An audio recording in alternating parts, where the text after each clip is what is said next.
Ini maaf Bapak Ibu. Tingkatan mubtadi dan mutawasid itu masih dianggap syirik. Masih dianggap syirik. Ya. Merasa dilihat Allah, berarti kan ada yang melihat, ada yang dilihat. Merasa didengar Allah, berarti ada yang mendengar, ada yang didengar. Percaya Allah itu ada, berarti Allah ada, kita ada. Percaya Allah itu melihat, berarti kita melihat, Allah melihat, dua. Nah, ini masih berada di lingkaran syirik itulah.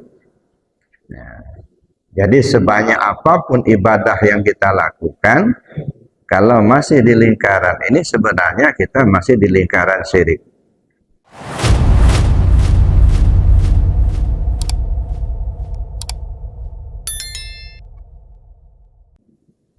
Bapak Ibu yang saya hormati,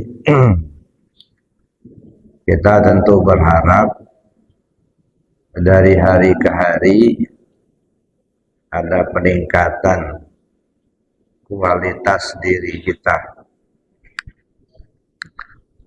Bagaimana kita meningkatkan kualitas diri kita di hadapan Allah Subhanahu wa Ta'ala. Tentu kita dengan meningkatkan amaliyah ibadah. Nah, untuk meningkatkan amaliyah ibadah, tentu kita meningkatkan pemahaman terhadap amaliyah yang kita perbuat.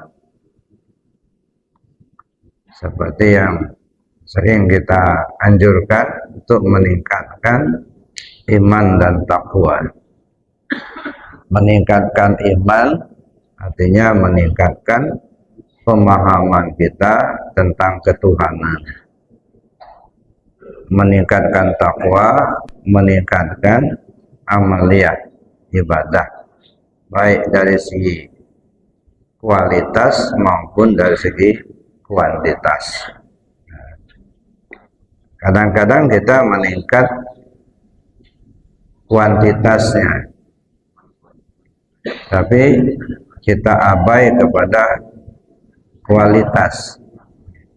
Kuantitasnya meningkat. Mungkin kita jarang melakukan sholat malam, kita sudah mulai lakukan sholat malam. Mungkin kita jarang melakukan puasa, nah kita puasa sunat, nah kita mulai lakukan puasa sunat. Ini kita mulai meningkatkan kuantitas. Tapi apakah kualitas ibadah kita sudah meningkat? Nah, ini yang perlu kita renungkan kembali. Nah, kalau bisa kan dua-duanya. Kuantitasnya meningkat, kualitasnya meningkat. Jadi ada peningkatan nur iman dengan nur ma'rifat. Nah, kalau nur imannya yang meningkat, maka kuantitas ibadahnya meningkat. Kalau nur ma'rifatnya yang meningkat, maka kualitas ibadahnya yang meningkat. Jadi dua-duanya tidak bisa kita abaikan salah satu, tapi dua-duanya harus jalan. Bapak Ibu yang saya hormati, pada kesempatan pagi hari ini kita mencoba untuk mengkaji bagaimana meningkatkan kualitas zikir. Bagaimana supaya kualitas zikir kita itu bisa meningkat. Zikir ini kan kita pahami itu banyak pengertian. Ada pengertian zikir itu ucapan dan perbuatan, seperti sholat, itu kan perbuatan.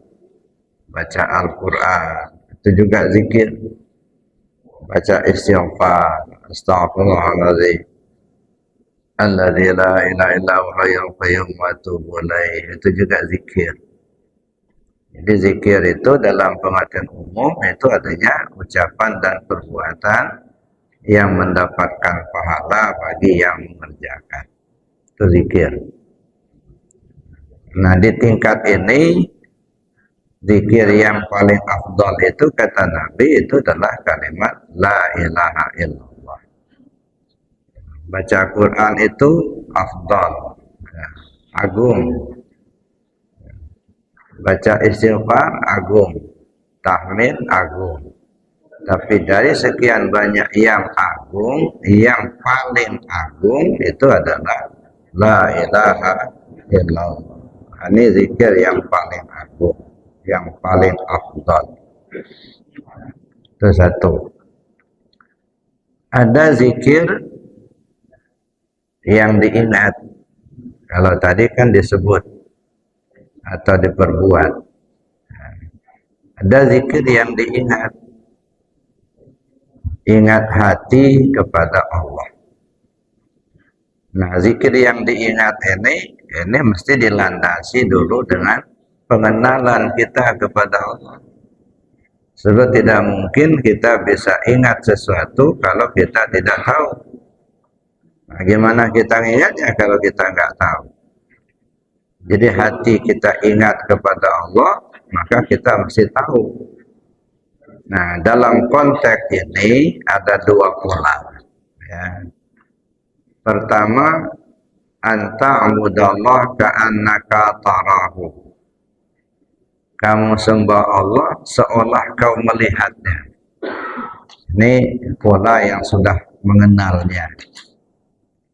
Sebab tidak mungkin kita akan bisa seolah melihat Allah kalau kita belum mengenalnya. Contohnya saja. Ya. Kita berada dalam masjid. Ya.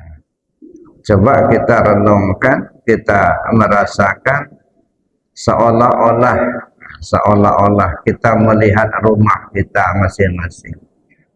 Bisa kita pejamin mata seolah-olah melihat rumah kita di kampung. Karena kita sudah tahu rumah kita bentuknya seperti apa. Seolah-olah kita melihat ayah kita, sudah tahu kita.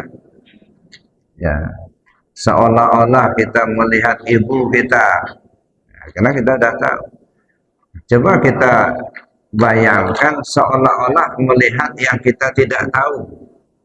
Nggak bisa, karena memang nggak tahu. Kalau bisa, berarti tahu. Ada ya. Seolah-olah melihat yang tidak tahu, nggak akan muncul, karena memang nggak tahu. Jadi kalau bisa seolah-olah melihat Allah, berarti kita sudah tahu dulu dengan Allah. Nah, disinilah pentingnya kita pengenalan, mengenal Allah itu.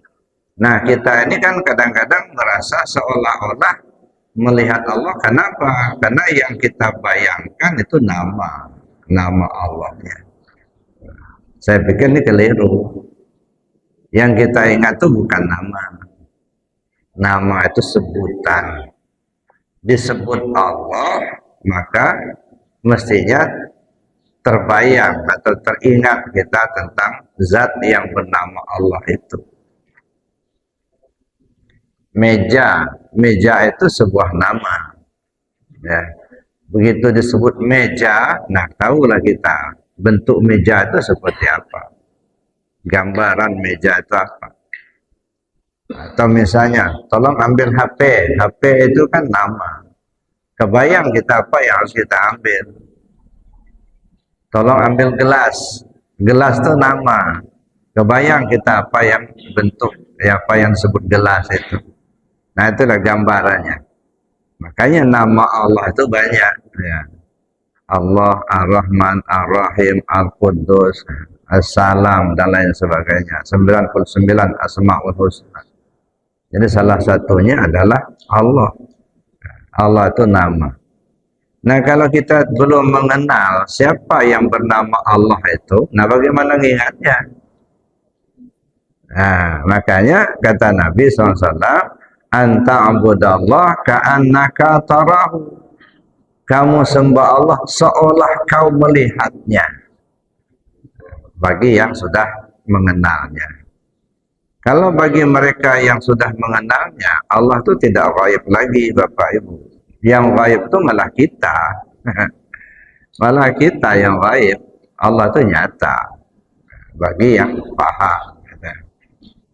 Tapi bagi kita yang tidak paham, Allah itu gaib. Kita yang nyata. Kenapa Allah itu gaib? Karena kita nggak tahu. Gaib itu karena nggak tahu. Gaib dalam pandangan kita. Kenapa? Karena kita nggak tahu. Tapi bagi mereka yang sudah tahu, Allah itu nyata. Yang gaib itu ya kita. Inilah yang gaib itu. Tuh, jadi kalau kita belum bisa sampai ke kualitas semacam itu, maka jalan keluar yang kedua, fa illam takun tarahu fa innahu yaraka. Kalau kamu belum bisa menerapkan pola yang pertama tadi, seolah melihat Allah, maka gunakan pola yang kedua, seolah dilihat Allah. Nah, ini dalam posisi pasif, ya, merasa dilihat, merasa didengar, merasa diperhatikan, merasa bersama Allah. Nah, untuk tingkat ini yang disebut dengan tingkat muraqabah. Untuk di tingkat ini insya Allah sudah mulai kualitasnya sudah mulai bagus. Cuman kalau kita lihat lebih jauh ya, dari segi keimanan, iman itu kan ada iman mubtadi, ada iman mutawasid, ada iman muntahi. Keyakinan orang yang baru belajar. Nah, itu iman mubtadi. Ya, percaya Allah itu ada, percaya Allah melihat, percaya Allah mendengar. Itu tingkat awal. Untuk mereka yang di tingkat ini insya Allah nggak ada masalah. Nah, tetapi kemudian meningkat. Ya, tidak lagi sekedar percaya Allah itu ada, tetapi merasa bersama Allah. Ini sudah mulai meningkat. Ya, dimanapun kita berada, selalu bersama Allah. Apa yang kita ucapkan, merasa didengar Allah. Apa yang kita perbuat, merasa dilihat Allah. Jadi, ini tingkat muraqabah. Jadi artinya sudah mulai meningkat dari pertama. Ini yang disebut dengan iman mutawasid. Iman orang yang sudah berada di pertengahan. Untuk mereka yang tingkat ini enggak masalah. Karena itu yang dia tahu.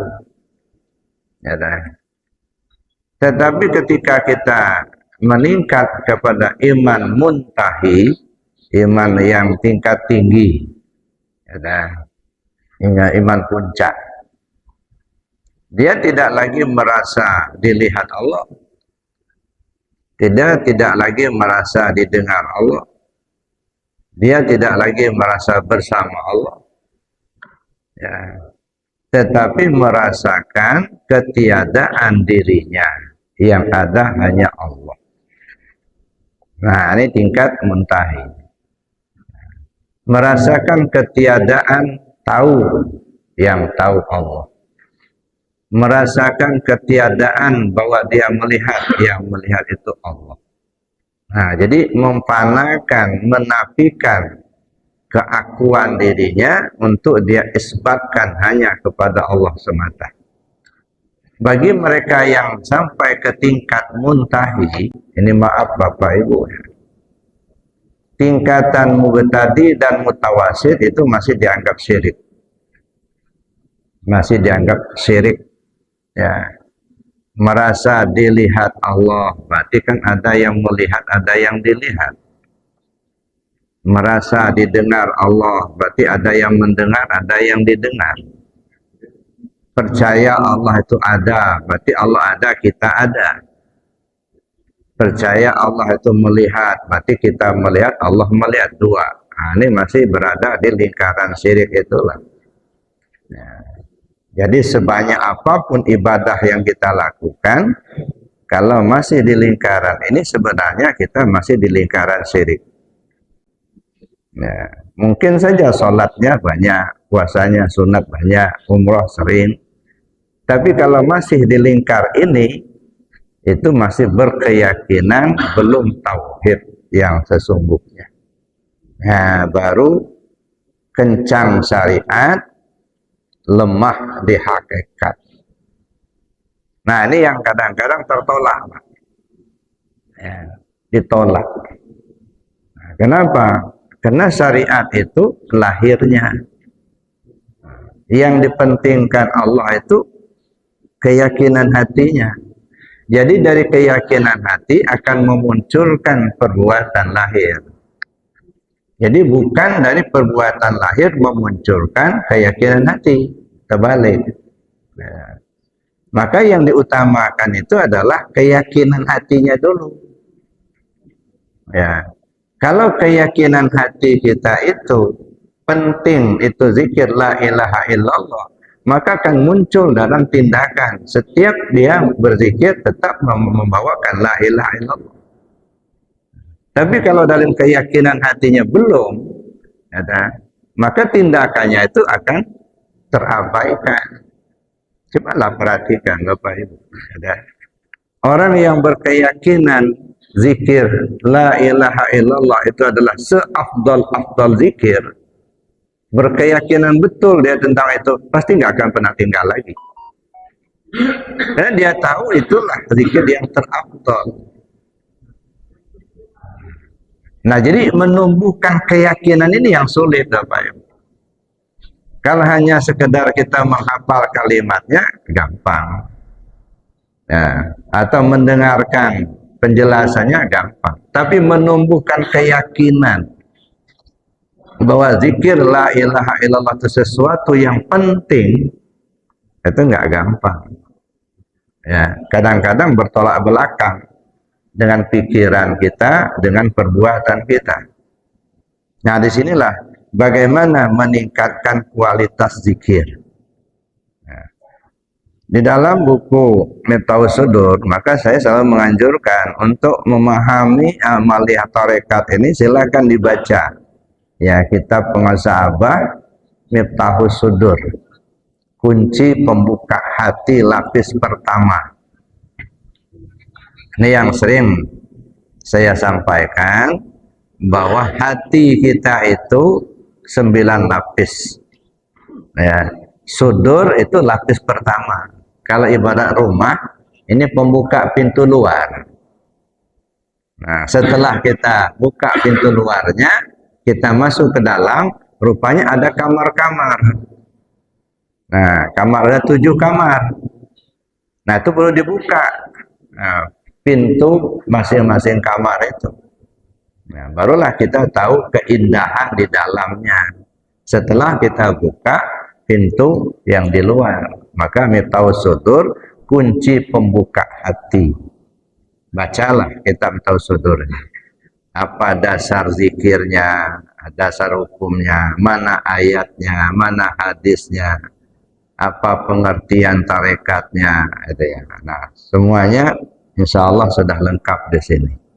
Jadi kalau ingin memahami tentang tarekat, ya deh, nah, bacalah kitab Miftahus Sudur. Ya. Di dalam kitab Miftahus Sudur ini, yang ditulis oleh pengusaha Bahanom dari Suryalaya, bagaimana meningkatkan kualitas zikir?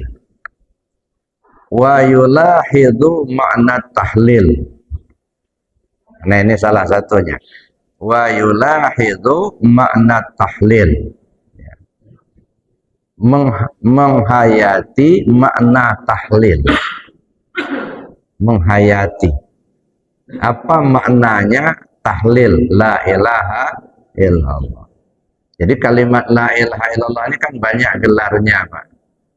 Tahlil itu la ilaha illallah. Halala yuhallilu tahlilan. Jadi kalau bertahlil itu artinya mengucap kalimat la ilaha illallah. Nah, ada disebut dengan ya sajarah mubarakah. pohon yang diberkahi, la ilaha illallah juga. Ada disebut syajaratun thayyibah, la ilaha illallah juga. Ada disebut kalimat taqwa, la ilaha illallah juga. Jadi banyak namanya. Nah, jadi salah satu namanya itu adalah tahlil. Halala yuhallilu tahlilan, bertahlil. Nah, mengucap kalimat la ilaha illallah. Nah, meningkatkan kualitas zikir kita apa? Yulahidu makna tahlil, menghayati makna dari kalimat itu, bukan hanya sekedar mengucap kalimatnya, tetapi paham betul makna kalimatnya. Apa maknanya? Ai la maksud illallah. Salah satunya la maksud illallah, tak ada yang dituju kecuali Allah. Itu makna. Jadi makna takwil dari kalimat la ilallah itu banyak, Bapak Ibu. Ya, di tingkat syariat la ma'bud illallah, tak ada yang disembah kecuali Allah. Di tingkat tarekat la maksud illallah, tidak ada yang dituju kecuali Allah. Di tingkat hakikat la maujud illallah, tidak ada yang mewujud kecuali Allah. Di tingkat ma'rifat la ma'ruf illallah, tidak ada yang dipandang kecuali Allah, tak ada yang dikenali kecuali Allah. Ya, seperti dulu pernah ada kisah Imam Abu Yazid Al-Bustami qaddasallahu sirrul aziz. Ya, pada satu ketika beliau panggil seorang muridnya, sini. Nah, datanglah si murid tadi. Begitu si murid itu sudah berada di depannya, ya, Tuan Syekh bilang, ya, siapa nama kamu? Astagfirullahaladzim, kata si murid. Tuan Guru, saya ini sudah 20 tahun mengabdi sama Tuan Guru di rumah ini. Masa Tuan Guru nggak tahu nama saya? Apa jawab Abu Yazid Al-Bustami? Di hatiku hanya ada satu nama, tidak ada nama yang lain. Makanya saya tanya, nama kamu siapa? Nah, karena di hati ini hanya ada satu nama, tidak ada nama yang lain. Ini cara beliau mengajar murid, Bapak Ibu. Jangan pula kita ikut-ikutan. Siapa nama kamu? Karena kita nggak tahu, tanya. Lalu si murid, masa kita udah ketemu setiap pagi, setiap subuh, masa nggak tahu nama saya? Di hati tidak ada nama lain selain satu. Tapi memang kita nggak kenal nama itu. Ya. Jadi inilah cara beliau mengajar murid. Ya, mengajar murid artinya gimana melekat di hati itu hanya ada satu nama, Allah. Tidak ada yang lain. Ada. Nah, jadi itu artinya ya tidak ada yang dipandang kecuali Allah. Fa'ainama tuwallu fasamma wajhullah. Ya. Kemanapun kau menghadap, kau lihat hanya ada Allah. Sampai-sampai dalam doa, ya, dalam doa riyadhah zikir la ilaha illallah, kan riyadhah zikir kan banyak, Pak. Ya. Ada riyadhah zikirnya itu bertingkat-tingkat. Salah satu tingkatan doanya, ya, Allahumma zhir ala zahiri sultan la ilaha illallah. Ya Allah, nyatakan pada tubuhku sultan zikir la ilaha illallah. Apa itu sultan zikir? Nah, mulai kerasa, menjalar sekujur tubuh kita. Dia berzikir itu ada getaran yang tanpa dia sadari. Nah, sultan zikir. Wa fizni Allahumma bika fi maratibi wujudika bisudika hatta la ashhada ghaira af'alika wa sifatika biwujudil haq la ilaha illallah. Sampai-sampai saya tidak melihat kecuali sifat dan af'almu. Yang dilihatnya hanya sifat Allah dan af'al Allah, tak melihat yang lain. Nah, ini bagi mereka yang sudah arif billah tadi. Nah, dia tidak melihat wujud yang lain, yang dilihat hanyalah wujud Allah. Maka la ilaha illallah tidak lagi disebut dengan ungkapan tidak ada Tuhan selain Allah. Bagi mereka yang sampai ke tingkat itu. Kalau kita kan la ilaha illallah, tak ada Tuhan selain Allah. Nah, bagi mereka nggak ada lagi itu. Ya, la ilaha illallah, tiada yang nyata selain Allah. Nah, yang nyata itu Allah. Bukan tidak ada Tuhan selain Allah. Tidak ada yang nyata selain Allah. Muhammad Rasulullah tidak lagi diterjemahkan Muhammad utusan Allah. Ya, tapi diterjemahkan Muhammad Rasulullah itu artinya apa? Muhammad itu penyata adanya Allah. Jadi Muhammad itu menyatakan adanya Allah. Karena yang nyata itu Allah, Muhammad itu penyata adanya Allah. Nah, kita ambil satu tamsil, ya, Maha Suci Allah dari bermisal, tapi sekedar tamsil. Yang kita makan gula, Pak. Yang kita rasakan manis. Lalu kita mengatakan yang nyata itu manis. Karena itu yang kerasa. Ya, yang nyata itu manis, gula itu sudah nggak ada artinya. Ya, jadi yang nyata itu manis. Tapi ketika kita melihat, ya, ada gula, manis nggak kelihatan. Nah, disitulah kita mengatakan gula itu penyata adanya manis. Nah, itu bedanya. Ya, ketika kita sudah makan gula, maka yang terasa oleh kita manis. Nah, ketika itu kita mengatakan yang nyata itu manisnya, bukan gulanya. Tapi ketika kita akan mendapatkan manis, ya lagi ditimbang, lagi dibungkus, ada gula, manis nggak kelihatan. Nah, di saat itulah kita mengatakan gula itu menyatakan adanya manis. Tidak nyata manis tanpa gula. Ya, jadi sebenarnya gula itu siapa? Ya manis itu. Ya. Dia tidak berpisah. Jadi zatnya gula, ya manis. Sifatnya manis, ya gula. Nah, kan begitu kita melihat la ilaha illallah, yang nyata itu Allah. Yang lain tidak ada yang nyata. Ya.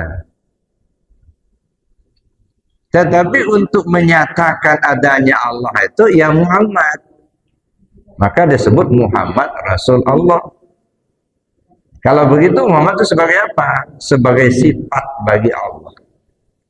Untuk menyatakan adanya Allah itu ya Muhammad. Kalau begitu Muhammad itu siapa? Ya Allah itulah. Lagi-lagi saya katakan seperti yang pernah kita bicarakan di hari, seperti kapas dengan benang, saya bilang, gitu ya. Kapas dipintal menjadi benang, alamnya sudah berbeda, ya, sudah bukan alam kapas lagi, sudah alam benang. Wujudnya sudah berbeda. Wujud benang itu bukan wujud kapas, tapi sesungguhnya benang itu ya kapas itulah. Sebab kapas tidak akan ada kalau tidak ada benang, tidak akan ada kalau tidak ada kapas. Jadi sebenarnya benang itu siapa? Ya kapas. Akan sangat salah kalau benang tadi menyatakan bahwa dialah sebenarnya yang ada. Nah, mestinya sebenarnya ini mengakui dirinya sebenarnya enggak ada, yang ada kapas. Itu gambarannya Bapak Ibu. Jadi ketika memahami la ma'ruf illallah, tak ada yang dikenali, tak ada yang terpandang, tak ada yang terlihat, kecuali hanya Allah lah. hatta la ashhada ghaira af'alika wa sifatika. Sampai-sampai aku tak melihat kecuali af'al Allah dan sifat Allah. Nah, ketika kita melihat, yang kita lihat itu adalah af'al Allah. Nah, di sini kita duduk di tauhid af'al. Nah, makanya saya katakan dulu, ya deh, ketika kita berada di alam tasawuf, kita berada di alam tasawuf, kita zikir bareng-bareng. Kan tarekat itu kan tasawuf amali. Ya, kalau disebut tasawuf amali itu ilmu tarekat. Kalau sudah tasawuf nazari itu ilmu ma'rifat. Nah, kalau hakikat itu ilmu tauhid. Nah, jadi bertasawuf ya, kita berada di alam tasawuf, katakanlah tasawuf amali. Artinya kita berada dalam majelis zikir. La ilallah, la ilallah. Nah, kita lagi rame-rame zikir. Tiba-tiba ada yang memeki ilallah. Tanpa dia sadari dia maki. Ada juga langsung berdiri. Ya. Mungkin dia sambil zikir, sambil joget-joget begitu. Nah, di situ bagaimana kita memandang? Kalau kita pandang orangnya yang joget-joget, orangnya yang memeki-meki, nah mungkin akan timbul fitnah. Ngapain zikir kok malah berdiri joget-joget? Nah, ya. Karena yang kita lihat orang berzikir lalu dia sampai berdiri sampai joget-joget, atau dia berzikir sampai mengguling-guling. Aneh zikirnya kok sampai joget-joget. Kenapa kita berkata seperti itu? Karena yang kita lihat orangnya yang berbuat. Nah, berarti kita belum duduk di tauhid af'al. Tapi kalau kita sudah sampai duduk di tauhid af'al, kita nggak ngelihat lagi ada orang joget-joget, nah. Kita nggak ngelihat ada orang yang berguling-guling, nah. Ya, yang kita lihat itu af'al Allah. Allah memperagakan af'alnya lewat hambanya. Yang kita lihat itu adalah perbuatan Allah. Nah, ketika kita sudah paham itu adalah perbuatan Allah, nah diam. Tidak ada komentar. Kenapa? Karena Allah yang lebih tahu. Nah, jadi jangan sampai kita melihat ada orang zikir dengan meki, suara keras, selalu berjoget. Dia sebenarnya nggak tahu dengan dirinya. Karenanya dia tidak dapat dosa. Tidak berdosa karena dia sendiri tidak menyadari itu namanya fana af'al.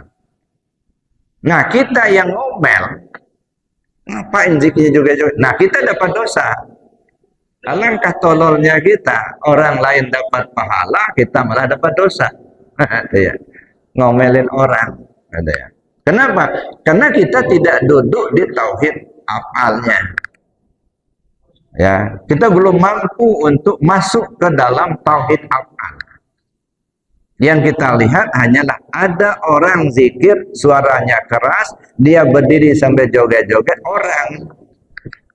Nah, ketika kita memandang seperti itu, berarti kita masih di luar tauhid af'al, belum masuk kepada tauhid af'al.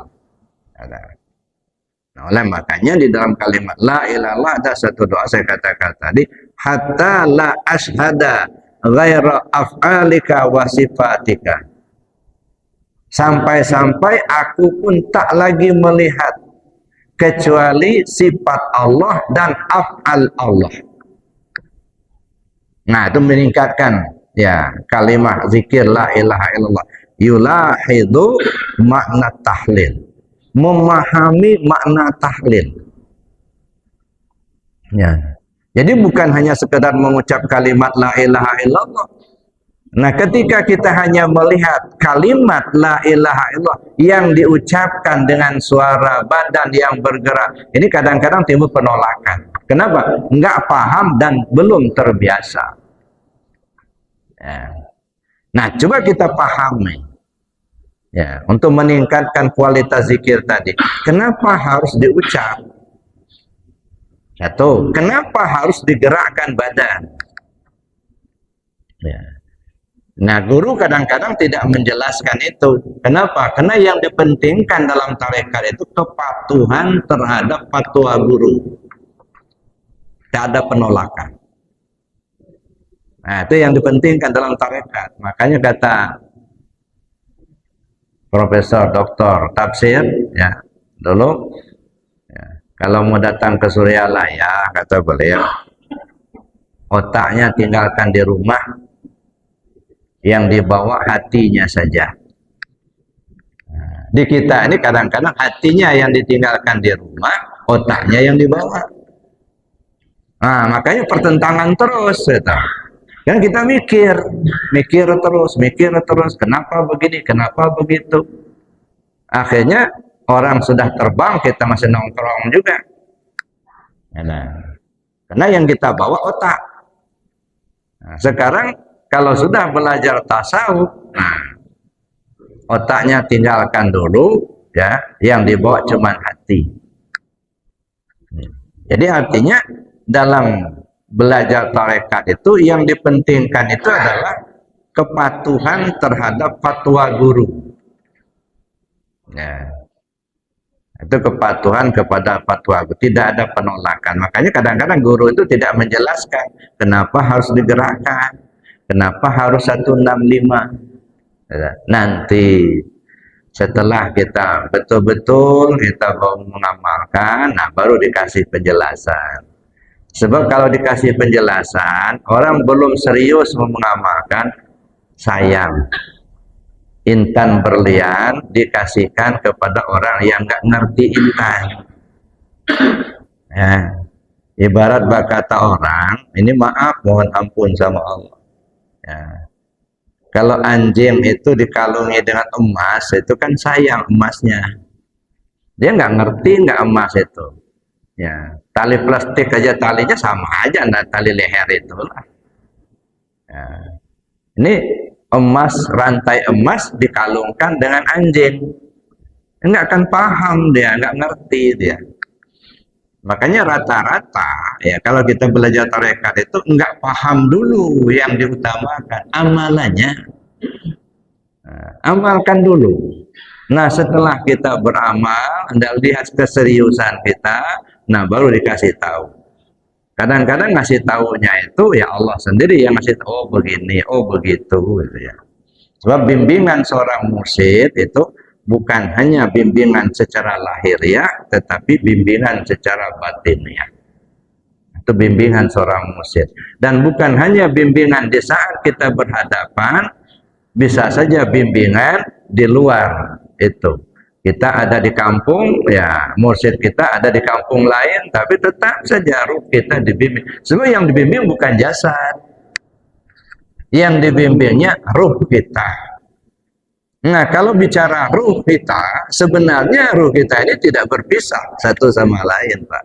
Secara hakikat. Yang berpisah kan jasadnya. Nah, coba membuktikan tidak terpisah. Ini warnanya hitam. Kalau bapak-bapak ngelihatnya warna apa ini? Hitam. Ibu-ibu ngelihatnya apa? Hitam. Sama kan? Kok bisa sama? Mata bapak, ibu kan masing-masing. Bapak punya mata, ibu punya mata. Kok bisa sama ngelihatnya hitam ini? Ya, kenapa? Karena yang melihat itu cuma satu, cuma dia itu saja yang melihat. Mata yang banyak, Pak. Tapi penglihatan satu. Basar Allah. Nah, ini kan. Jadi maka saya katakan tadi gitu ya, hakikatnya kita itu tidak berpisah antara satu sama lain. Nah, yang berpisah itu kan syariatnya, tubuhnya. Tapi intinya nggak berpisah. Ya. Nah, begitu juga misalnya pendengaran. Kalau saya katakan satu, Bapak Ibu mendengarnya pasti sama. Satu. Kok bisa sama pendengarannya? Kan kita punya telinga masing-masing. Ya, karena memang yang mendengar itu cuma satu. Cuma dia sendiri yang dengar. Itu menunjukkan bahwa sebenarnya kita tidak bisa. Nah, bagi mereka yang sudah tembus ke alam sana, apa yang dirasakan oleh orang lain, ya dia bisa merasakan. Nah, itulah salah satu cara mursyid membimbing murid. Tidak mesti harus berhadap-hadapan. Tapi tergantung sinyal, Pak. Ya, kitanya ada sinyal enggak ke sananya, gitu. Kalau kita sendiri nggak ada sinyal ke situ, nggak akan nyambung. HP-nya bagus, Pak, 25 juta harganya.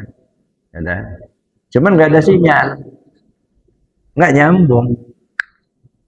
Ya, artinya kita pintar, pikiran kita tajam, cuman nggak ada sinyal, nggak ada keyakinan kita kepada guru kita, udah nggak nyambung. Ya, itu sinyal. Ya. Tapi ketika hati kita tersambung kepada beliau, ya, walaupun beliau sudah nggak ada secara zahir, sudah meninggal, tapi hati kita tersambung, insya Allah boleh hadir. Ya, karena itulah, makanya yang diutamakan itu adalah keyakinan tadi, bukan hafalan, ya, bukan pemahaman dulu. Makanya di kalangan ahli tarekat, ketika kita belajar tarekat, nggak dijelaskan apa maksud 165, enggak. Apa maksudnya kok digeleng-gelengkan? Enggak, amalkan saja dulu. Nah, nanti kalau betul-betul sudah terhayati, sudah kita amalkan, dia akan muncul bimbingan baik secara lahiriah maupun secara batiniah. Saya menangkap Bapak Ibu, ya, Abah tidak pernah menceritakan ke saya, tapi saya menangkap kenapa 165, ada ya. Mungkin banyak orang yang menerjemahkan yang lain. 165 itu kumpulan daripada kalimah la ilaha illallah ketika dikonversi kepada angka-angka. Alif angkanya berapa, lam angkanya berapa, gitu ya. Ternyata setelah dikumpulkan 165. Ya silakan saja itu konversi kepada angka. Tapi kalau saya melihatnya tidak seperti itu. Ya, 165, gitu ya. Apa yang satu? Allah. Nah, yang satu. Ya, 6 itu apa? 6 itu Muhammad yang punya rukun iman, keyakinan hati ada rukun iman. Ya, jadi Allah Muhammad. 5-nya mana? Milik Adam. Rukun Islam 5. Jadi 165 itu artinya apa? Allah, Muhammad, Adam. Nah, itu dikaji lagi nanti lebih jauh. Mana yang Adam, mana yang Muhammad, mana yang Allah. Nah, ternyata setelah kita kaji nanti akan timbul satu kesimpulan. Sebenarnya Muhammad itu siapa? Ya Allah itulah. Adam itu siapa? Ya Allah itulah. Nah, cuman itu kan nggak dibahas. Nah, karena belum saatnya. Ketika kita belajar tarekat, ya, yang diutamakan adalah pengamalan, bukan pemahaman. Jadi tidak akan berarti kita hanya memahami tapi tidak mengamalkan. Karena yang diutamakan pengamalan dulu. Nah, setelah kita mengamalkan itu, ya, untuk meningkatkan kualitas tadi, yulahidu makna tahlil. Menghayati makna dari kalimat la ilaha illallah itu. Ay la maksud illallah. Nah, artinya tidak ada yang dituju kecuali Allah. Wa min kalimatid nafi yang fi jami'al muhdasat minan nazari wal i'tibar. Ya. Wa yanduruha nazral fana. Ya. Artinya dari kalimat nafi, la, kalimat nafi yang fi jami'il muhdasat, sirnalah seluruh makhluk. Nah, Jadi ketika kita mengucap la, itu kan huruf nafi. Nafi itu artinya menidakkan. Nah, apa yang terpahamkan oleh kita ketika mengucapkan la nafi, menidakkan segala makhluk yang fi jami'il muhdasat minan nadhari wal i'tibar. Menafikan segala makhluk baik dalam pikiran maupun dalam pandangan. Ya, dalam pikiran kita tak ada yang lain selain Allah. Dalam pandangan juga begitu. Maka disebut minan nadhari wal i'tibar. La ilaha illallah. Ketika nyebut la, menafikan semua muhdasat. Nah, terutama yang di diri kita dulu, gitu ya. Nanti dulu yang keluar diri, yang di diri kita sajalah. Ya. Tidak ada kita yang hidup, tidak ada kita yang tahu, tidak ada kita yang kuasa, tidak ada kita yang melihat, tidak ada kita yang mendengar, tidak pun kita yang berkehendak, enggak. Tidak ada kita yang berilmu, tidak ada kita yang berkalam. Nah, ini dinafikan semuanya keakuan-keakuan diri kita itu. Kalau masih merasa aku yang kuasa, aku yang tahu, aku yang hebat, itu belum, makna la ilaha itu belum masuk. Ya. Getol benar dia mengucap kalimat la ilallah, tapi nggak paham nafinya kemana arah. Masih mengaku kita yang pintar, kita yang kuasa, kita yang hebat, kita yang punya keinginan. Nah, kalau seperti itu belum masuk kepada makna taklid. Makanya tidak terasa kenikmatan kita dalam berzikir. Ada orang yang kadang-kadang, dulu kan pernah juga, kalau mau zikir itu ke Arafah aja, jangan di sini, ini masjid umum. Masya Allah. Emangnya yang umum itu nggak butuh Tuhan apa? Zikir itu bukan punya Arafah, bukan. Punya Allah. Untuk semua umat hamba. Ya, jadi keliru kalau mau zikir ke Arafah. Di sini jangan dibawa-bawa zikir. Ini masjid umum. Enggak begitu. Justru yang umum itu supaya tahu, gitu. Ya, Allah itu bukan hanya di Arafah, Pak. Allah itu ada di mana-mana. Dan itu kebutuhan semua makhluk, bukan hanya orang yang ke Arafah aja. Cuman banyak yang tidak menyadari, gitu. Ya, jadi nggak ada istilah, oh ini masjid umum, bukan masjid khusus. Kalau mau zikir ke Arafah, ya saya pikir nggak paham aja. Ya, emangnya yang kebutuhan itu cuma di Arafah? Enggak lah. Zikir itu bukan milik Arafah, bukan milik Suryalaya. Zikir itu milik Allah untuk semua hamba. Jadi nggak ada lagi istilah ini khusus, ini umum, enggak. Justru yang umum itu harus dikasih tahu. Ini yang afdol begitu. Tidak lagi pilah-pilah ini khusus, ini umum. Sebab itu apa? Diturunkan la ilaha illallah itu untuk mendidik umat ini, manusia ini. Jadi itu Bapak Ibu ya, jangan Anda paham, oh kalau mau zikir ke Arafah, jangan zikir di sini, ini masjid umum. Emangnya umum itu nggak butuh Tuhan apa? Ya enggak lah, karena nggak paham aja. Ya. Nah, jadi itu Bapak Ibu yang saya hormati, ketika kita nyebut la ilaha illallah, la maksud illallah. Tidak ada yang dituju kecuali Allah. Jangan nujuk-nujuk mau jabatan naik, mau usahanya lancar, nggak usah. Ya. Yang dituju Allah. Nah, kalau kita sudah betul-betul sampai ke Allah, pasti kok dijamin Allah itu. Apa yang kita butuhkan, nggak usah diminta. Lihatlah para ulama itu, mana mereka memperagakan kaya harta, nggak ada.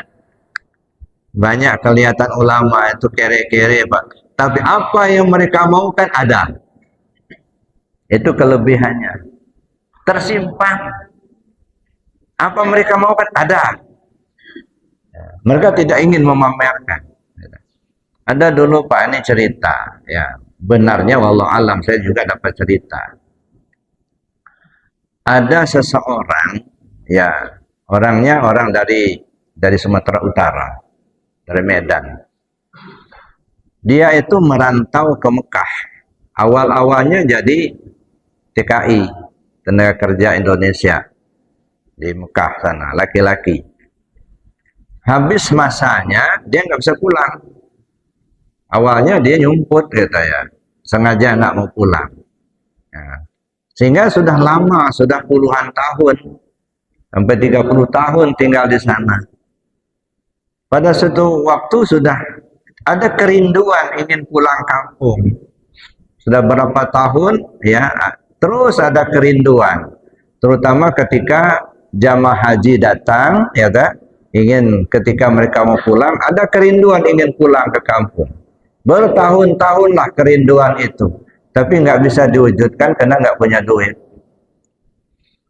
Nah, jadi dia nanya-nanya lah, minta doa kepada kiai-kiai, kepada syekh-syekh yang ada di Mekah sana. Tuan Syekh, tolong ajarkan doa kepada saya, gimana caranya supaya saya bisa pulang kampung. Saya sudah lama rindu dengan orang kampung, rindu dan keluarga di kampung. Cuman saya nggak bisa pulang, minta bantuan sama orang yang pergi ke Mekah, minta belanja, nggak ada yang bisa bantu. Nah bertahun-tahun lah berjalan seperti itu, kepingin pulang. Pada suatu ketika dia temui seorang syekh, gitu ya, di Mekah itu, ya minta doanya supaya dia bisa pulang. Lalu syekh itu berkata, kamu dari mana? Dari Indonesia. Indonesianya di mana? Di Medan. Kebetulan dia tahu juga Indonesia. Nah gini aja, kata syekh itu. Itu biasanya setiap hari Jumat itu ada seorang orang tua itu duduk di pojok sana, ditunjukkannya pojoknya. Dia itu selalu belakangan datangnya, pulangnya cepat. Orang sudah mau azan, nah baru datang. Begitu salam kanan kiri, dia langsung bangun. Itu ciri-cirinya.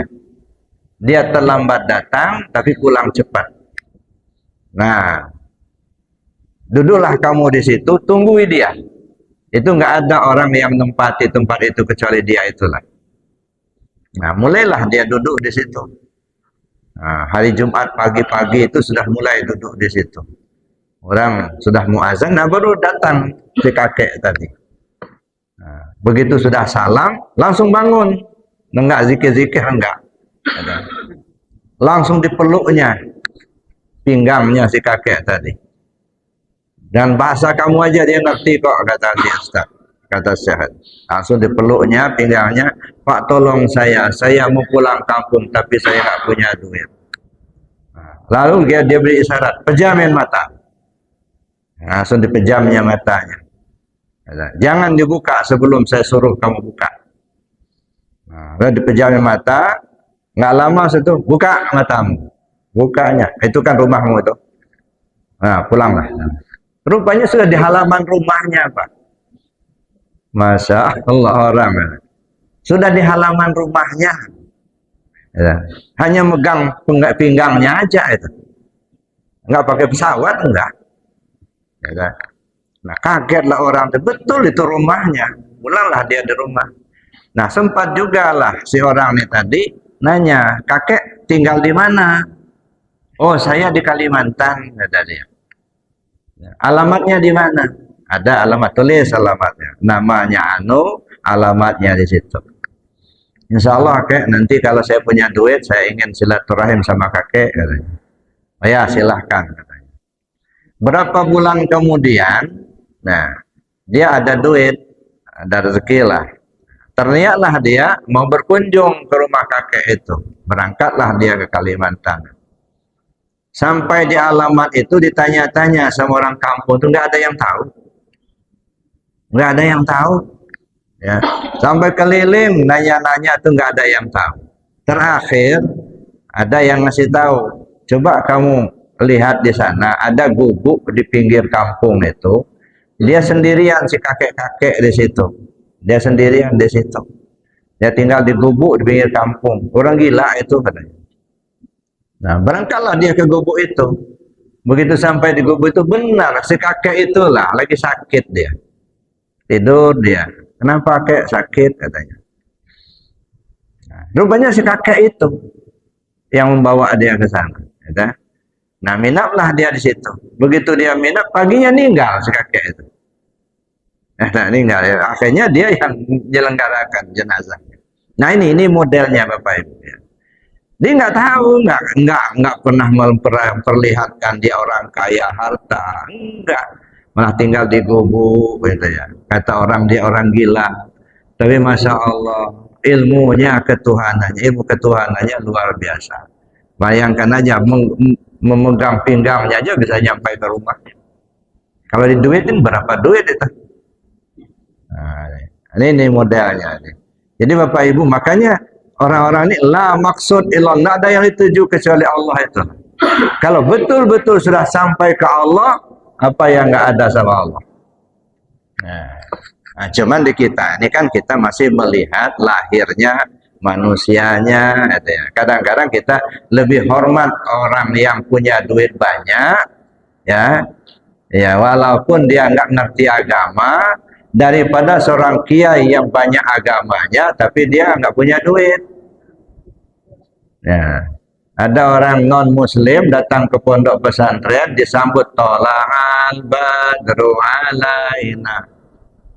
Ada orang kiai ustadz yang datang ke pondok biasa-biasa aja, ya, itu ya, nggak ada penghormatan apa-apa. Nah, kenapa? Karena yang dipandang itu lahirnya, orang ini punya duit banyak, gitu ya. Orang lebih condong ya menghargai orang yang banyak uang hartanya, ya, walaupun sebenarnya dia tidak beriman, daripada seorang ulama besar, maka walaupun dia tidak punya harta. Makanya ada satu kisah, ada seorang raja, ya, di kampung itu, dia mengadakan jamuan. Pokoknya menteri-menterinya diundang, ulama-ulama besar diundang semua. Nah, ya, sudah kumpullah mereka. Ada tempat ulama-ulama tersendiri, kata ya. Lalu kemudian menteri-menteri tersendiri, ya. Undangan-undangan dari undangan istimewa itu tersendiri. Datanglah seorang kakek dengan pakaian compang-camping, ya, pakaian sederhana lah, ya, pakai tongkat, begitu kan, ya, dengan gaya pengemis. Lalu langsung ke rajanya, minta makan. Diusir sama rajanya. Ini bukan tempat kamu. Ini tempat para orang terhormat, tempat para pembesar, para menteri, para ulama. Ini bukan tempat kamu. Kamu pengemis sana. Ya, nggak ada yang ngasih makan, Pak. Si raja pun musir.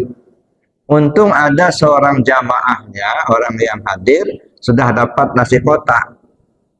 Dikasihkannya nasi kotak itu kepada kakek itu. Ya, akhirnya pergilah kakek itu bawa nasi kotak tadi. Ya, dia pergi pulang ke rumah. Sampai di rumahnya, dia pakai igal, pakai jubah yang besar, yang mahal harganya, ya, yang bagus lah, jubah yang paling bagus, kemudian pakai igal, ya, bawa surban, pakai tongkat. Baliklah dia ke tempat acara itu, ketemu raja, dipersilahkan, silahkan masuk. Nah, karena dilihat dia sebagai seorang ulama, udah pakai igal, pakai jubah, pakai surban, dipersilahkan kumpul dengan barisan para ulama di situ. Nah, begitu giliran makan, ya, karena dihidangkan, ya, hidangkan. Silakan kata raja, ya, silakan dinikmati, dimakan. Si kakek tadi dibukanya igalnya, digulungnya sorbannya, jubahnya dibuka. Nah, yang ada pakaian biasa tadi, pakaian sederhana tadi. Jubahnya dibuka, sorbannya dibuka, dilipat. Ditaruhnya di atas piring. Sama igalnya ditaruh di atas piring. Orang ini sudah pada sibuk ngambil makanan nih, ya, udah mau makan. Apa kata si kakek? Wahai jubah, wahai igal, wahai surban, silahkan kalian makan. Raja bukan mengundang manusia, tapi yang diundangnya kalian para jubah sama igal. Silakan makan. Pergi kakek tadi. Dia nggak makan nggak. Nah, itu ya dibilang dilipatnya jubahnya, igalnya ditaruh di atas piring itu. Wahai jubah, wahai igal, wahai surban, silahkan kalian makan. Kalian diundang sama raja. Raja tidak mengundang manusia. Yang diundangnya jubah. Dia pergi. Karena dia sudah pergi, begitu ibu yang ngasih nasi kotak dia ngikut. Ya, kasihan sama kakek diikutinya, gitu ya. Nah, kebetulan rumah ibu itu di pinggir jalan, dilewati. Mampir kayak nggak usah katanya. Nah, akhirnya dia begitu dibuka pintu, nasi kotak tadi ada di depan pintu itu. Kayak ini nasi kotak tadi, ya udah punya kamu aja, katanya, ambil aja. Dibukanya, rupanya semua nasi sayur yang ada jadi emas murni semua. Bukan, nah kaget ibu itu, jadi emas semua. Rupanya yang datang itu Nabi Allah Khidir, Pak. Nah ini yang sembunyi di alam terang. Mereka tidak ingin, ya enggak ingin diketahui. Dia ingin ngetes saja. Ternyata yang diundang raja itu bukan orang, yang diundang itu jubah. Ini orang menghargai aksesoris, tidak menghargai ilmunya, tidak menghargai orangnya. Ya, kalau si raja menghargai orangnya, siapapun, walaupun dia pengemis, silakan makan. Gitu. Walaupun tidak bisa duduk bersama orang ulama, tapi dikasihlah makanan. Silakan duduk di sini. Ini kan enggak diusir. Nah, kenapa? Dia tidak melihat siapa yang datang ini. Yang dilihatnya jubah. Inilah kita zaman sekarang ini, Pak. Banyak mulai aksesoris. Belajar, oh guru saya profesor, guru doktor. Tapi profesor bidang apa dulu? Dokter di bidang apa dulu? Ada yang tidak punya titel sama sekali. Tapi ilmu ketuhanannya sangat bagus. Itu yang perlu dicari, Pak. Jangan terobsesi dengan aksesoris. Ya, kita ini maaf zaman akhir ini terobsesi dengan aksesoris. Oh gurunya profesor, dokter. Tapi yang dituju nggak akan tercapai. Yang dicari nggak akan dapat, karena dia juga nggak punya kok. Nah nih, jadi Bapak Ibu yang saya hormati, jangan tertipu dengan aksesoris. Ya, tapi lihatlah apa yang kita maukan. Kita ingin belajar ilmu ketuhanan, carilah orang yang ahli ilmu ketuhanan. Tidak penting profesor doktornya. Ada syukur-syukur kalau memang dia punya kapasitas untuk itu, gitu ya. Tapi kalau tidak, jangan terobsesi dengan aksesoris. Kita ingin ilmu ketuhanan, carilah yang ahli ketuhanan. Kita ingin belajar tauhid, cari yang ahli tauhid, yang betul-betul sampai kepada Allah. Ya, jangan hanya kita dibuai dengan cerita-cerita yang enggak mengarah kepada tauhid. Ya. Enggak peduli apakah dia profesor, doktor, fasih bahasa Arab. Enggak itu yang kita inginkan. Yang kita inginkan gimana hati kita itu betul-betul ma'rifat kepada Allah. Ada. Jadi kita jangan terpaku ya. Ada dulu Pak ya. Payah Buya tempat saya itu. Kata salah seorang jamaah, kenapa Pak payahnya? Itu pengurus sudah bikin jadwal untuk jadi imam itu yang diutamakan S3. Kalau S3 nggak datang, baru boleh S2. Kalau S2 nggak ada, nah baru boleh S1. Nah pada suatu ketika kami ada 3 orang katanya datang ke masjid salat asar. Ya. Jadwal kan terpampang. Yang dibenarkan untuk jadi imam pertama S3. Kalau S3 tidak datang baru S2. Kalau S2 tidak datang baru S1. Jadi kami datang ke masjid katanya 3 orang, yang lain nggak datang. Ya, jadi kami tunda-menunda lah. Kamu aja jadi imam. Enggak, saya nggak punya S katanya. Kami bertiga itu dalalah nggak ada yang punya S. Ya, nggak bawa S. Jangankan S2, S3, S1 nggak punya. Akhirnya kamu jadi imam. Enggak lah, nanti pengurus tahu ribut pula katanya. Ujung-ujungnya sholat sendiri-sendiri kami katanya. Astagfirullahaladzim. Nah ini nggak penting sebenarnya ya aksesoris sebegitu itu. Ya, jadi menurut saya titel-titel akademik nggak usah dibawa-bawa ke masjid. Apalagi mau mencari ilmu ketuhanan, gitu ya. Ya, jangan terpukau kita dengan aksesoris. Carilah apa yang kita inginkan. Ingin kita ilmu tauhid, cari yang ahli tauhid, walaupun tidak punya titel. Ya. Ingin kita ilmu ma'rifat kepada Allah, carilah yang ahli tasawuf, gitu ya. Ya mudah-mudahan kita diberi petunjuk oleh Allah Subhanahu wa taala. Amin Allahumma amin. Bapak Ibu yang saya hormati, kembali kita kepada masalah tadi. Jadi artinya untuk meningkatkan kualitas zikir kita, itu ya. Ya. La maksud illa yulahidu makna tahlil, hayati makna tahlilnya. La maksud illallah, tidak ada yang dituju kecuali Allah. Dan kalimat nafi menafikan semua makhluk baik dari pandangan maupun dalam pikiran kita, semuanya fana, yang ada hanya Allah. Mudah-mudahan kita diberi pemahaman yang sempurna oleh Allah Subhanahu wa taala. Amin Allahumma amin. Bapak Ibu, ya karena waktu yang sangat terbatas, saya pikir demikian dulu yang dapat saya sampaikan. Kalau memang masih ada waktu kita diskusikan. Sementara saya akhiri dulu. Assalamualaikum warahmatullahi wabarakatuh.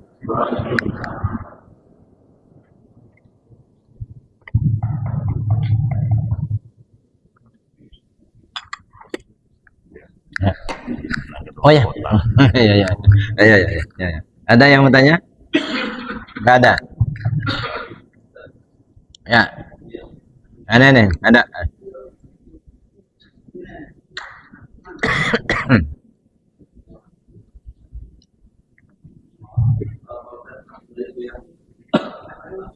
Ya.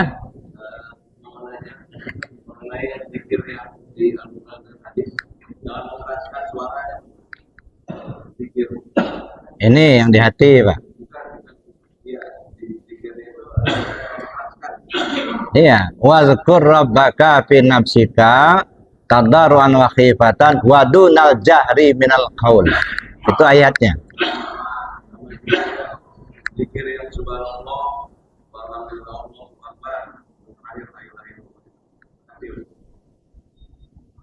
ya itu kan zikir syariat ya yang dikeraskan. Ada zikir yang dikeraskan suaranya, ada zikir yang dalam hati saja. Ya, kalau zikir yang dalam hati itu yang nggak boleh dikeraskan, karena perintahnya begitu. Wazkur rabbaka fin nafsik, sebut nama Tuhanmu pakai hati. Tadarruan wa khifatan, dengan rasa rendah diri, rasa takut pada Allah. Waduna jari minal qaul, jangan bersuara keras. Nah, karena perintahnya zikirnya dalam hati, ya jangan bersuara. Ya, kalau bersuara ya bukan di hati namanya. Nah, jadi artinya ada zikir yang diucapkan dengan lisan, ada zikir yang di dalam hati. Nah, zikir yang diucapkan dengan lisan, kata Rasul, afdalu zikir annahu la ilaha illallah. Adapun nanti ada subhanallah, walhamdulillah, wala ilaha illallah, wallahu akbar. Nah, itu juga bagus. Itu afdal juga, tapi yang paling afdal, singkat, besar pahalanya, meliputi semuanya, la ilaha illallah.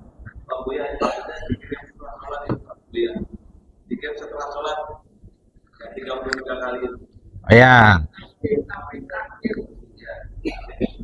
Zikir maksur. Zikir maksur itu kan subhanallah, alhamdulillah, Allahu akbar, kan gitu kan? Itu juga bagus, tetapi itu kan penyadaran. Ada namanya subhanallah, itu artinya apa? Itu tahalli, mengosongkan. Subhanallah, subhanallah, subhanallah, itu kan artinya maha suci Allah.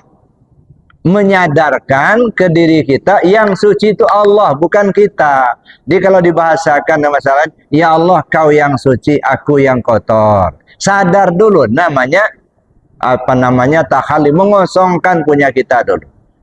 Nah, karena kita sadar kita ini yang kotor, Sedangkan kita ingin kembali kepada Allah, maka mau tak mau kita harus bersihkan hati kita dulu. Nah, kita carilah guru, kita belajarlah gimana cara membersihkan hati. Nah, setelah kita mendapatkan guru, ada bimbingan, kita bersyukur, alhamdulillah, alhamdulillah, kan? Nah, terapkan. Nah, setelah kita tahu, Allahu Akbar. Apa itu Allahu Akbar? Tajalli. Jadi tahalli dan tajalli. Subhanallah tahalli, alhamdulillah tahalli, Allahu Akbar tajalli. Nah, jadi tahalli dan tajalli, itu ya.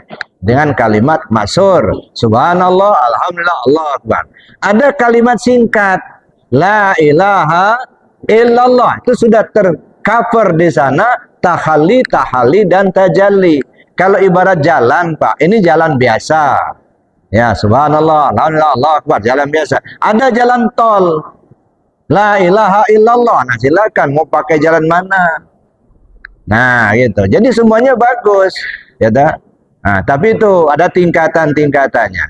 Nah, yang paling kencang, yang paling cepat, la ilaha illallah. Nah, jadi bukan menafikan zikir masyhur, bukan. Mau pakai itu silakan, nanti ditambah la ilaha illallahnya. Gitu. Cuman zaman sekarang ini, maaf Bapak Ibu, kadang-kadang zikir masuk nggak kepakai lagi, Pak. Orang sudah pakai sami'na wa ata'na wa ghufranaka rabbana walaikal masir, selesai. Ya, nggak tahu itu ajaran siapa itu. Ya, ajaran Rasul setelah selesai sholat, fi kulli duburi sholat. Setelah selesai sholat, baca subhanallah, subhanallah 33. Alhamdulillah, alhamdulillah 33. Allah Akbar, Allah Akbar 33. Itu yang disuruh Rasul. Nah, itu isinya apa? Tahalli dan tajalli. Ada kalimat singkat la ilaha illallah, itu juga tahalli dan tajalli, tapi gambarannya bilang tadi, ada jalan biasa, ada jalan tol. Itu Pak. Ya, jadi bukan menafikan. Ya, yang lain. Ya, bertanya kami ingin tanya kepada panitia ini suaranya itu tidak jelas ya. Sejak beberapa bulan yang lalu, ketika masih sepatu, ya, ini sudah kan saya juga sama ya. Jadi mohon maaf ya, mohon dibuka jadi sebabnya jangan sampai seperti Pak Al-Basri besar tapi tidak jelas.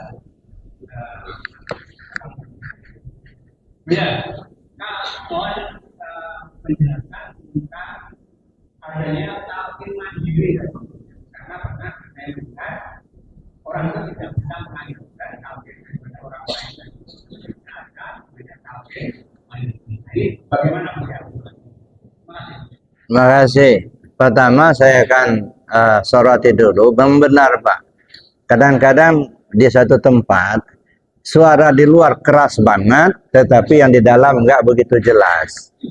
Maka sering saya katakan, matikan aja suara di luar. Karena yang penting itu kan yang hadir. Kalau yang enggak hadir, ya namanya orang enggak hadir. Enggak penting suara di luar. Ini enggak, suara di luar keras benar, tapi di dalam enggak begitu jelas. Nah, gimana diperjelas suara yang tidak kena, yang penting yang hadir. Ini yang ya, apa namanya, yang mau tahu, yang mau ngaji itu kan. Kalau di luar nggak usah. Ya, kadang-kadang kita mendahulukan yang di luar, gitu ya. Nah, bila perlu dimatikan aja suara luar itu. Ya, di dalam aja yang penting. Nah, di dalam ini kita cek kira-kira kedengaran jelas apa tidak. Kalau nggak jelas, nah gimana kita memperbaiki supaya jelas, gitu ya. Kenapa? Nggak ada gunanya juga kita ngoceh-ngoceh terus, tapi nggak kedengaran, gitu. Ya, suara kita sudah parau, waktu sudah terbuang, tapi apa yang disampaikan nggak kedengaran sama jemaah. Itu ya. Nah, kalau di sini kan insya Allah lagi kedengaran. Nah, jadi oleh karena itu, ya di mana-mana Pak, bukan hanya di sini, gitu ya. Bila perlu matikan suara di luar, utamakan suara di dalam. Nah, nggak apa-apa kecil suaranya, tapi jelas. Itu yang pertama. Yang kedua, talqin mandiri itu maksudnya talqin sendirian, Pak. Ada talqin mandiri, ada talqin berjamaah. Talqin berjamaah itu sarame-rame. Ya, artinya dalam talqin zikir boleh dilakukan secara mandiri, boleh dilakukan secara berjamaah. Gitu ya. Nah, kalau berjamaah Rasul kan pernah itu kan kumpul kan jamaah itu sahabat mau talqin zikir, ighlabil bab, tutup pintu. Nah, tutup pintu. Setelah pintu ditutup, baru Rasul tanya, nah, hal indakum ghalib? Ada yang lain enggak di antara kalian? Nah, enggak ada. Artinya bukan ada orang luar, ya, orang non-muslim. Nah, enggak ada ya Rasul. Ya sudah, baru talqin zikir. Artinya itu kewaspadaan. Ya, talqin zikir itu bukan sembarangan, tutup pintu. Itu isyarat, Pak. Ya, tutup pintu. Artinya hanya orang yang di dalam saja, yang mau saja yang ditalqin. Yang nggak mau nggak usah. Ya, itu satu. Yang kedua, hal indakum ghalib, nggak ada yang lain nggak? Artinya apa? Jangan hanya sekedar dengar-dengar. Yang betul-betul mau, gitu. Itu yang duduk di situ yang mutalqin. Nah, jadi jangan hanya sekedar. Makanya ada yang lain nggak? Nah, yang lain itu maksudnya apa? Ada yang lain hanya sekedar dengar-dengar, nggak usah. Ya, yang betul-betul mau, yang betul mengamalkan, gitu ya. Nah, makanya ketika Rasul menalkin itu ighlabil bab, tutup pintu. Hanya orang yang ada di situ saja, tertutup. Ada yang betul-betul mau, yang mau menerima, mau mengamalkan, yang mendengar-dengar nggak usah. Itu mahal, Pak. Ada. Itu isyarat itu artinya. Mau sendirian itu nggak apa-apa. Mau bersama-sama nggak masalah. Itu namanya talqin mandiri. Tapi yang betul-betul mau, gitu ya. Maka sampai syaratnya seperti itu. Tutup pintu. Satu, kan dua kan isyarat. Pertama tutup pintu, yang kedua ditanyakan, ada yang lain nggak? Nah, itu ya. Apa maksudnya ini?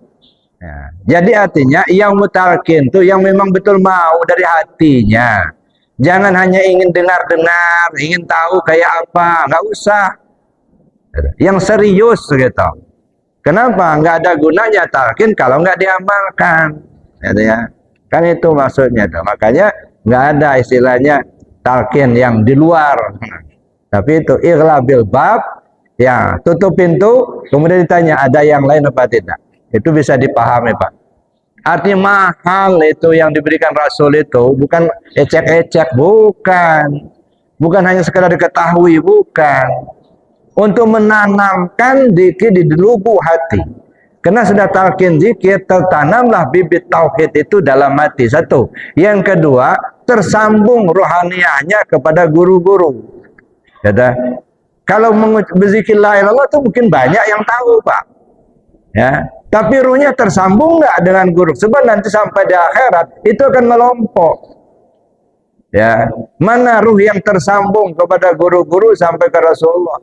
Ya, kelompok ya yang tersambung ruhaniahnya ke Rasulullah. Ya, makanya dalam ayat disebutkan, ya ayatuhan nafsul mutmainnah irji'i ila rabbiki radiyatan mardiyah fadkhuli fi ibadi. Masuklah kalian dalam golongan hambaku, komunitas hamba-hamba Allah.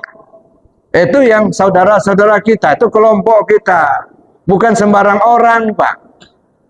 Fadkhuli fi ibadi, masuklah dalam golongan hamba-hambaku yang diakui oleh Allah sebagai hambanya. Siapa? Para anbiya, para mursalin, para aulia, para suhada, para soleh. Itu saudara kita. Nggak sembarang lagi, Pak. Itu mahalnya. Ya. Jadi talqin zikir itu bukan hanya sekedar kita ngumpul-ngumpul, itu bagaimana? Enggak. Kalau nggak serius, nggak usah. Kenapa? Sayang.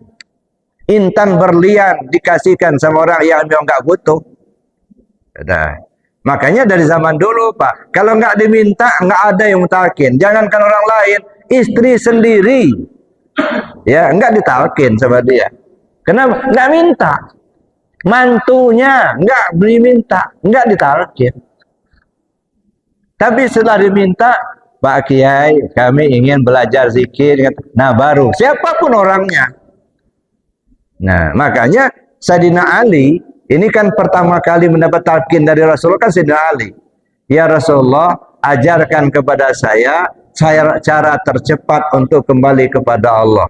Gampang saya mengamalkan, besar pahalanya, dan saya tidak akan tanya lagi sama yang lain. Dawamu zikir. Kamu biasakan zikir, kata Rasulullah. Bagaimana caranya saya berzikir ya Rasul? Kata Sayyidina Ali. Nah, baru diajar sama Rasul. Sebelumnya enggak. Diminta dulu sama Sayyidina Ali, baru diajar, Pak. Itu menunjukkan mahal. Ya, talqin zikir. Maka saya bilang, Bapak Ibu yang tergerak hatinya mau talqin zikir, mau mengamalkan zikir, itu bukan kebetulan. Dipilih oleh Allah. Siapa yang mau dimasukkan dalam komunitas hambanya. Jadi bukan ecek-ecek, Pak. Ada. Jadi oleh karena itulah bersyukur kalau Allah berikan kesempatan. Jadi kalau Allah berikan hidayah kan 3 perangkat, Pak. Hati kita mau, yang nalkinnya ada, kesempatan ada. Nah, itu isyarat Allah memilih kita. Ada orang hatinya mau, yang nalkin nggak ada. Nggak jadi. Ada yang mau, yakin ada, cuman waktunya nggak sama. Begitu wakil talqin ada, nah dia keluar kota, nggak ketemu. Itu isyarat bahwa Allah belum mengizinkan.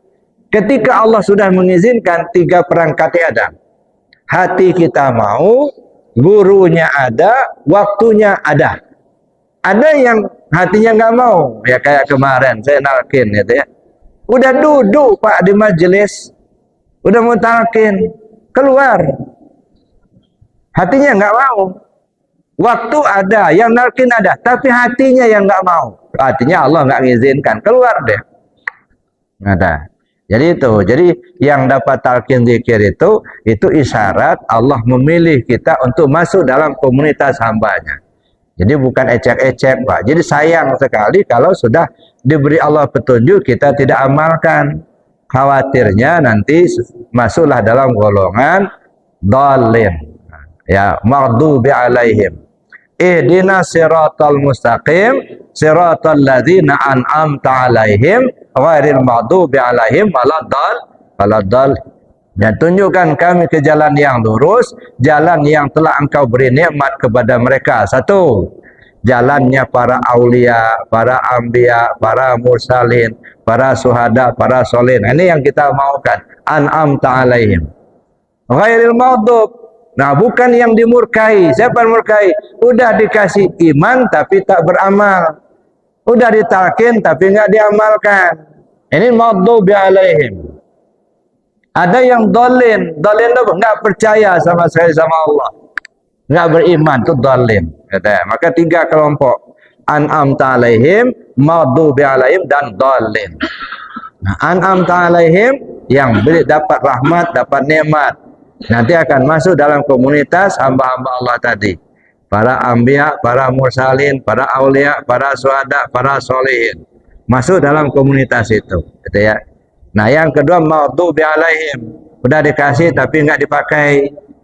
Udah diajarin tapi nggak diamalin. Nah, itu maghdub. Ada yang dhalin, nggak dapat sama sekali. Nah, tersesat, ya. Nauzubillah. Jadi itu, Pak, jadi talqin mandiri itu artinya talqin sendirian. Boleh. Nah. Baik Bapak Ibu, karena waktu yang terbatas, ini waktu sudah agak siang.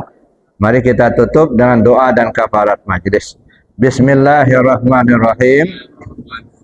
Allahumma inni astaudi'uka ma'alamtani wardudu ilayya inda hajati wa la tansani ya rabbal alamin.